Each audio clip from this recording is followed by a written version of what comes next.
గడపకు పసుపు రాసి కుంకుమ బొట్టు పెట్టే ప్రతి మహిళ తప్పక ఈ వీడియో చూడాలి, విషయాలు తెలుసుకోవాలి. చాలామంది మహిళలు గడపకు ప్రతిరోజు పసుపు కుంకుమ రాస్తూ ఉంటారు. కొంతమంది కేవలం మంగళవారం, ఇంకొంతమంది శుక్రవారం లేదా పండగలకు పబ్బాలకు గడపకు పసుపు రాసి కుంకుమ బొట్లు పెడతారు. ఇలా గడపకు పసుపు కుంకుమను పెట్టడం వలన సూక్ష్మక్రిములు చనిపోతాయి అనే సంగతి అందరికీ తెలుసు.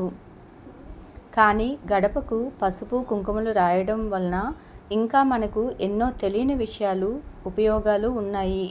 మరి ఆ ఉపయోగాలు ఏమిటో ఇప్పుడు మనం ఈ వీడియోలో తెలుసుకుందాం. ఈ విషయాలు తెలుసుకునే ముందు ఈ వీడియోకి ఒక లైక్ కొట్టి మా ఛానల్ని సబ్స్క్రైబ్ చేసుకొని సపోర్ట్ చేయండి.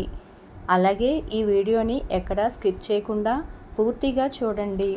అప్పుడే మేము చెప్పేది మీకు పూర్తిగా తెలుస్తుంది.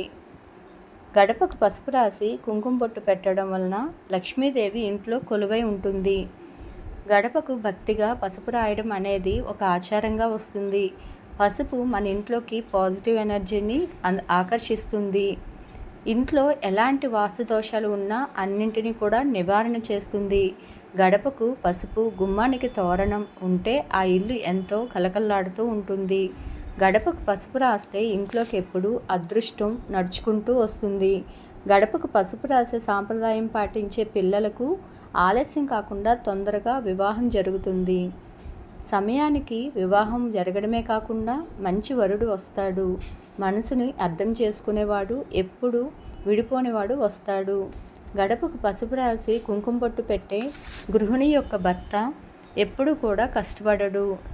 ఇలాంటి ఇళ్లలో ఆదాయం బాగుంటుంది, సుఖ సంతోషాలు ఉంటాయి. ఆ ఇల్లు సర్వ సౌఖ్యాలతో ఉంటుంది. పిల్లలు ఒక మంచి ఆశయాలతో పెరిగి కుటుంబానికి మంచి ఉన్నతిని తెస్తారు.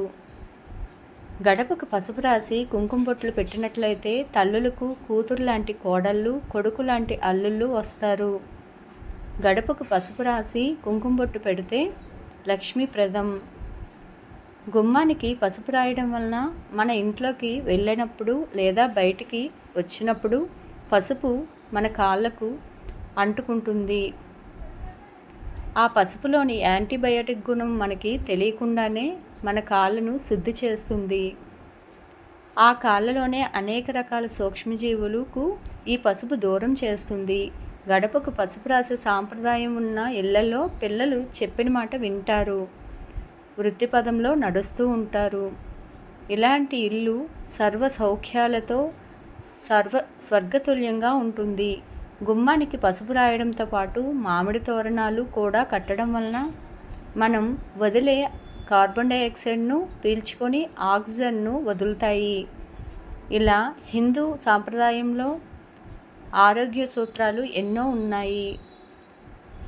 గుమ్మానికి పసుపు రాసేటప్పుడు లేదా తాంబూలం ఇచ్చేటప్పుడు పసుపు కుంకుమలు జారి పడిపోతే ఏదైనా చెడు జరుగుతుందేమో అని చాలామంది భయపడుతూ ఉంటారు. కానీ భయపడాల్సిన అవసరం లేదు. పసుపు కుంకుమలు జారి పొరపాటున నేల మీద పడితే భూదేవికి ఆ పసుపు కుంకుమను సమర్పించినట్లుగా భావించాలి. భూదేవికి పూజ చేస్తున్నట్లు భావించాలి. అలాగే అప్పుడప్పుడు మెయిన్ డోర్ మీద పసుపు నీటిని చల్లడం వలన లక్ష్మీదేవి అనుగ్రహం కలుగుతుంది. ఇంట్లోకి పాజిటివ్ ఎనర్జీ అనేది ఆకర్షించబడుతుంది. ఆర్థిక పరిస్థితి మెరుగుపడుతుంది. ఆర్థిక సమస్యలు పరిష్కారం అవుతాయి. జ్యోతిష శాస్త్రాన్ని అనుసరించి పసుపును గురుగ్రహానికి, సౌభాగ్యానికి, సంపదలకు, అదృష్టానికి ప్రతీకగా చెప్తారు. గుమ్మానికి పసుపు రాసి కుంకుమ బొట్లు పెట్టడం వలన గురు శుక్రులు ఇద్దరు కూడా మనకి అనుకూలంగా సిరి సంపదలను లభ్యమవుతాయి. ఇలా గుమ్మానికి పసుపు కుంకుమలు రాసిన తర్వాత ఇంటి ముందు ముగ్గు వేసినట్లయితే లక్ష్మీదేవి మీ ఇంటిని వదిలి వెళ్ళదు.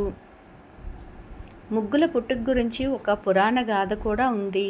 అదేమిటంటే కొన్ని యుగాలకు ముందు ఒక రాజు ఉండేవాడు. ఆయనకు ఒక గురువుగారు ఉన్నారు. ఆ గురువుగారికి లేక పుట్టిన ఒక కొడుకు ఏదో జబ్బు చేసి హఠాత్తుగా మరణిస్తాడు. పుత్రశోకంలో కూరుకుపోయిన ఆ గురువు బ్రహ్మదేవుడు గురించి తపస్సు చేస్తారు. ఆయన తపస్సుకు మెచ్చిన బ్రహ్మదేవుడు ప్రత్యక్షమై వరం కోరుకోమంటారు. అప్పుడు ఆ గురువు తన కుమారుణ్ణి బ్రతికించమని కోరుతారు. బ్రహ్మదేవుడు గురువుతో, నీతో సహా రాజ్య ప్రజలందరూ నాకు ఇల్లు శుభ్రం చేసి ఇంటి ముందు రంగవల్లులతో తీర్చిదిద్దమని చెప్తారు. గురువు ఈ విషయం రాజుతో చెప్పగా రాజు ఆజ్ఞ మేరకు రాజ్య ప్రజలంతా వారికి వచ్చిన విధంగా ముగ్గులు వేస్తారు. గురువు తన ఇంటి ముందు మాత్రం తన కుమారుడి ఆకారంలో ముగ్గు వేశారు. దానితో బ్రహ్మ సంతోషించి అతని కుమారుణ్ణి బ్రతికించారు. అప్పటినుంచి ప్రజలందరూ ఉదయం సాయంత్రం వాకిళ్ళు ఊడ్చి ముగ్గులు వేయడం అలవాటు చేసుకున్నారు.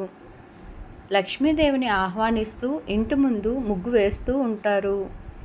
ముగ్గు వేసే పొడిని ముగ్గు పొడి అని కూడా అంటారు. పుల్ల ముగ్గుతోనూ బియ్యపు పిండితోనూ లేదా రెండూ కలిసిన మిశ్రమంతోనూ కూడా రంగవల్లి వేస్తారు.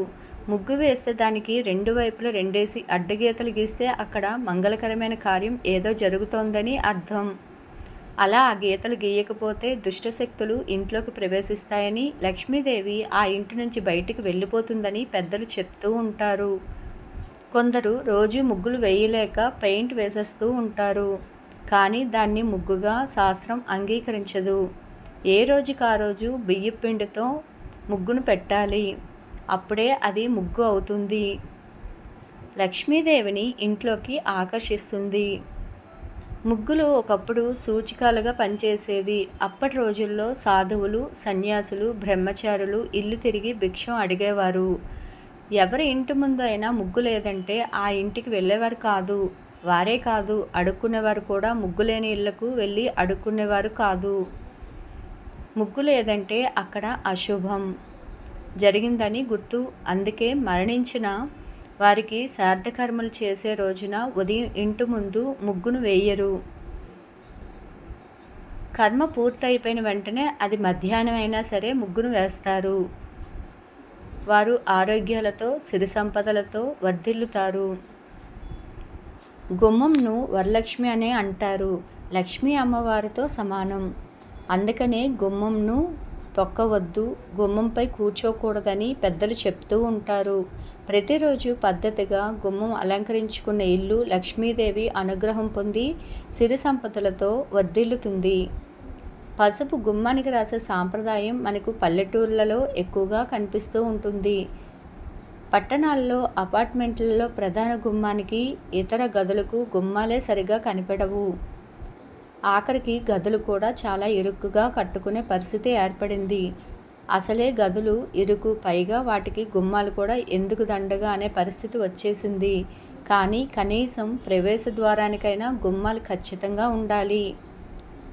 గడపకు పసుపు తోరణం ఉంటే ఆ ఇంటి శోభనే వేరు. ఏ గృహానికైనా గుమ్మాలు తప్పనిసరి. పల్లెటూర్లలో నిర్మించుకునే గృహాలకు ఒకసారి గుర్తు చేసుకుంటే ఇంటి సింహద్వారం ఒకటే కాదు, ఆ ఇంటిలోని ఏ గదికైనా గుమ్మాలు ఉంటాయి. గుమ్మం లేని గృహం కడుపు లేని దేహం లాంటిది. వేదాలు లేని నోరు లాగే ఉంటుంది. అయితే గుమ్మం ముందు పొరపాటును కూడా కొన్ని వస్తువులను పెట్టుకోకూడదు. పెట్టారంటే భర్త ప్రాణానికి హాని కలుగుతుంది. మృత్యు దోషాలు కలుగుతాయి. ఇక ఇంటి యజమాని ఏ పని చేసినా కలిసి రాదు. సంపాదన తగ్గిపోతుంది. ఇంట్లో సమస్యలు పెరిగిపోతాయి. ఇంట్లో వాళ్ళ పిల్లలకు అనారోగ్య సమస్యలు వస్తాయి. డబ్బంతా ఖర్చయిపోతుంది అని శాస్త్ర పండితులు చెప్తున్నారు. మరి గుమ్మం ముందు అసలు పెట్టకూడని ఆ వస్తువులు ఏమిటో ఇప్పుడు మనం ఈ వీడియోలో తెలుసుకుందాం. అలంకరణలో భాగంగా గుమ్మం చాలా ప్రాధాన్యతను కలిగి ఉంది. ఇంట్లో ఆయా గదులకు గుమ్మం లేకున్నా సరే కానీ తప్పనిసరిగా గృహ సింహద్వారానికి గుమ్మం నిర్మించుకోవాలి. గుమ్మం ఉండేటప్పుడే ఆ గుమ్మానికి శుద్ధి చేసుకుంటూ ఉంటాము. ఆ గుమ్మానికి పసుపు కుంకుమలతో బియ్యపు పిండితో అలంకరించుకుంటూ ఉంటాం. ఒక కుటుంబం క్షేమంగా ఉండడానికి చేయవలసిన పూజలు ముఖ్యమైనవి. 2. 1. ఇలవేల్పుని కొలుచుకోవడం. 2. ఇంటి ప్రధాన గుమ్మం గడపకు పూజ చేయడం. ఇంటి గుమ్మం సింహద్వారం అని, లక్ష్మీ ద్వారం అని, ద్వారలక్ష్మి అని అంటారు. ఈ గుమ్మంకు పసుపు కుంకుమ పువ్వులు పెట్టడం వరకు చాలామందికి తెలిసిందే. ఎందుకు చేయాలో తెలియకపోయినా పెద్దవారి నుండి సాంప్రదాయంగా ఆచరిస్తూ ఉన్నారు. గుమ్మానికి తోరణం కట్టి దేవతలకు ఆహ్వానం పంపుతారు. గుమ్మానికి తోరణం కట్టడం అంటే సుఖ సంతోషాలకు, దేవతలకు ఇంట్లోకి గౌరవంగా ఆహ్వానం పలకడం. ఎటువంటి అమంగళం లేకుండా ఈ గుమ్మం దాటి లోపలికి రాకూడదు అని కోరుకోవడం ఇంటికి శ్రీరామ రక్ష. అందుకనే గుమ్మానికి పసుపు కుంకుమలతో అలంకరించడం అనేది మన పెద్దలు చెప్పారు. రోగాలను దరిచేరకుండా మన గూటిని అపరిశుభ్రతకు తావు లేకుండా ఉంచుకోవడానికి ఇంటికి గుమ్మం ఉండాలంటారు మన పెద్దలు. ప్రతిరోజు గుమ్మంని శుద్ధి చేసుకోవాలి. అప్పుడే ఆ ఇంటికి గుమ్మం శ్రీరామ రక్షగా కాపాడుతుంది. అంతేకాదు గడపకు ప్రతిరోజు పసుపు కుంకుమ రాస్తే చాలా మంచిది. ఇలా రాయడం వలన మనం కాళ్ళ ద్వారా వచ్చే ఎన్నో లక్షల సూక్ష్మక్రిములు గుమ్మం దగ్గరే చచ్చిపోతాయి. కనుక సింహద్వారం గడపను ఎప్పుడూ కూడా పవిత్రంగా చూసుకోవాలి. అయితే ఈ సింహద్వారం గడప దగ్గర కొన్ని వస్తువులు పెడితే ఖచ్చితంగా దరిద్రం చుట్టుకుంటుందని పండితులు చెప్తున్నారు. కొన్ని వస్తువులను సింహద్వారం దగ్గర పెడితే మీరు అనేక సమస్యలను ఎదుర్కొంటారు. సింహద్వారం చాలా పవిత్రమైనది. కొన్ని వస్తువులను సింహద్వారం దగ్గర పెడితే మీరు అనేక సమస్యలను ఎదుర్కొంటారు. సింహద్వారం నుంచి లక్ష్మీదేవి మన ఇంట్లోకి వస్తుంది. అలాంటి సింహద్వారం దగ్గర అసలు ఈ పనులు చేయకూడదు. తెలియక చేస్తే అంతా దరిద్రమే చుట్టుకుంటుంది. ఇంట్లోకి లక్ష్మీదేవి అడుగు పెట్టాలంటే ప్రధాన ద్వారం గుమ్మం దగ్గర ఎంతో పరిశుభ్రంగా ఉండాలి అని వాస్తుశాస్త్రం నిపుణులు చెబుతున్నారు. ఇంటి ప్రధాన ద్వారాలు గుమ్మాన్ని లక్ష్మీదేవిగా భావిస్తాం. కనుక ఇంటి గుమ్మంపై కూర్చొని ఎట్టి పరిస్థితుల్లో భోజనం చేయకూడదు. అలాగే ఇంటి గుమ్మం దగ్గర గోర్లు కత్తిరించుకోకూడదు.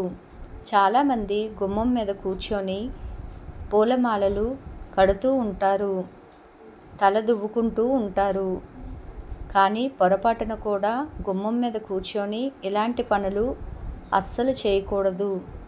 అసలు గుమ్మం మీద కూర్చోవడమే పెద్ద తప్పు. ఇలా చేస్తే లక్ష్మీదేవిని అవమానించినట్లు అవుతుంది. చాలామంది ఆడవారు కూర్చోవడానికి పీట లేదని గుమ్మం మీద కూర్చొని చేయకూడని పనులన్నీ చేస్తూ ఉంటారు. ఇది వారి బద్ధకానికి ప్రతీక. ఎప్పుడైతే మనిషిలో బద్ధకం పెరుగుతుందో అప్పుడే వారి పతనం మొదలవుతుంది. కాబట్టి గుమ్మం విషయంలో పొరపాటున కూడా ఈ తప్పులు అయితే చేయవద్దని మన పెద్దలు చెప్తూ ఉంటారు. అలాగే చాలామందికి ఉన్న అలవాటు ఏమిటంటే గుమ్మం దగ్గర చెప్పులు పెడుతూ ఉంటారు. కానీ అలా పెట్టకూడదు. ఇలా గుమ్మం దగ్గర చెప్పులు వదిలేసి ఇంట్లోకి వెళ్ళినట్లయితే లక్ష్మీదేవి మన ఇంటిని వదిలి వెళ్ళిపోతుంది. ఆర్థిక సమస్యలు ఎదురవుతూ ఉంటాయి. చాలామంది ఆడవారు గుమ్మం దగ్గర కూర్చొని అన్నం తింటూ ఉంటారు. అలా తినకూడదు. అందులోని గుమ్మం దగ్గర కూర్చొని మాంసాహారం అసలు తినకూడదు. లక్ష్మీదేవికి కోపం వస్తుంది. కొంతమంది ఇంటి గుమ్మం దగ్గర క్యాలెండర్లు కూడా పెడుతూ ఉంటారు. అలా పెడితే లక్ష్మీదేవి అసలు మీ ఇంటికి రాదు, నెగిటివ్ ఎనర్జీ వస్తుంది. కాబట్టి గడప దగ్గర ఈ పనులు అస్సలు చేయవద్దు. ఈ వస్తువులు పెట్టవద్దు. అలాగే గడపకు ఎదురుగా వేసే డోర్ మ్యాట్ కూడా మురికిగా పట్టి ఉండకూడదు. అలా ఉంటే గడప దాకా వచ్చిన లక్ష్మీదేవి వెనక్కి వెళ్ళిపోతుంది, ఇంట్లోకి అసలు రాదు. కనుక డోర్ మ్యాట్స్ కూడా ఎప్పుడూ నీట్గా ఉండేలా చూసుకోవాలి. అదేవిధంగా మీరు సింహద్వారం ముందు వేసే డోర్ మ్యాట్స్ బ్లాక్ కలర్లో ఉండకూడదు.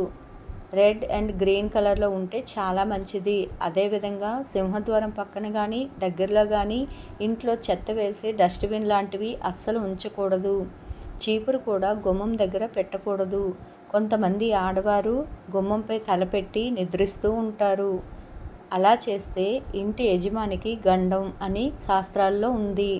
కనుక గుమ్మం మీద ఎప్పుడూ కూడా తలపెట్టి నిద్రించవద్దు. అది చాలా పెద్ద దోషం. చాలామంది గుమ్మం పక్కన చీపుర్లు పెడుతూ ఉంటారు. కానీ అలా చేయకూడదు. దానివలన ఇంటి యజమానికి అనారోగ్య సమస్యలు వస్తాయి. పగిలిన వస్తువులను గుమ్మం దగ్గర పెడితే ఆర్థిక ఇబ్బందులు ఎదురవుతాయి. ధనమంతా కూడా తుడిచిపెట్టుకొని పోతుంది. చిన్నపిల్లలు కూడా గడప మీద కూర్చొని ఏడవకూడదు. చాలామంది పిల్లలు గుమ్మంపై నిల్చొని ఏడుస్తూ ఉంటారు. మనం తరచూ చూస్తూనే ఉంటాం. ఈ పొరపాట్లు కూడా చేయకూడదు. ఈ పొరపాటు జరగకుండా చూసుకోవాలి. చిన్నపిల్లలు గుమ్మంపై నిల్చొని ఏడిస్తే ఇంటికి దురదృష్టం జరుగుతుంది. ఈ తప్పు పనులు గుమ్మం దగ్గర చేయకూడదు. అలాగే గుమ్మం ముందు చాలామంది గుమ్మడికాయలు, కొబ్బరికాయలు లాంటివి కొడుతూ ఉంటారు.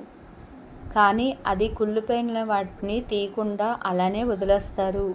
అలా కుళ్ళిపోయిన, పాడైపోయిన దిష్టి గుమ్మడికాయలు గుమ్మం ముందు ఉంటే ఇంటి యజమానికి ఆరోగ్యం దెబ్బతింటుందని పండితులు చెబుతున్నారు. కాబట్టి ఇంటి మెయిన్ డోర్ దగ్గర కుళ్ళిన దిష్టి గుమ్మడికాయలు, నిమ్మకాయలు, కొబ్బరికాయలు లేకుండా చూసుకోవాలి. మరొక ముఖ్య విషయం ఏమిటంటే, కొంతమంది గుమ్మం దగ్గర చెంబుతో నీళ్లు పెడుతూ ఉంటారు. లక్ష్మీదేవి తన ఇంటికి వస్తుందని భావిస్తూ ఉంటారు. ఇలా చేయడం చాలా శుభప్రదం. గుమ్మాన్ని ఎప్పుడూ కూడా పరిశుభ్రంగా ఉంచుకోవాలి. అమ్మవారిలా భావించి గౌరవంగా చూసుకోవాలి. ఈ వీడియో కనుక నచ్చినట్లయితే లైక్ చేయండి, షేర్ చేయండి. అలాగే మరెన్నో తెలియని విషయాలు తెలుసుకోవాలంటే నా ఛానల్ సబ్స్క్రైబ్ చేసుకోండి. Please subscribe.